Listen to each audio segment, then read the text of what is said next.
ఇంటి పనుల్లో బిజీగా ఉన్న నాకు కాల్ చేసి మరి మా వారు వాట్సాప్ లో నీకు ఒకటి షేర్ చేశాను, దగ్గరైతే బాగుండేది నేను వెళ్ళేవాడిని అన్నారు. ఏదైనా మూవీ రిలీజ్ అయ్యిందేమో వెళ్ళాలనుకుంటున్నారేమో అనుకుని వాట్సాప్ ఓపెన్ చేసి చూడగానే అయ్యా, ఇది చూసిన తర్వాత మా వారి మీద నాకు ఎంత కోపం వచ్చిందంటే నిజంగా ఎదురుగా ఉంటే 2 గుద్దులు గుద్దేదాన్ని. అక్క, ఎందుకింత ఆవేశం, ఇంతకీ ఏం పంపించారు అంటారా?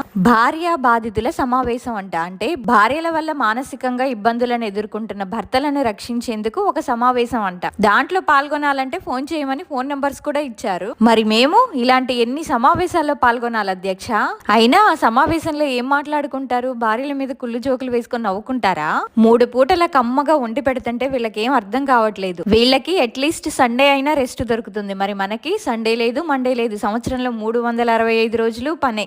జంబలకడి పంబ మూవీ ఎందుకు తీసారో ఇప్పుడు అర్థమైంది నాకు. మనం చేసే పనులన్నీ వీళ్ళ చేత చేపిస్తే అప్పుడు మన వాల్యూ తెలుస్తుంది వీళ్ళకి. మరి మీరేమంటారు?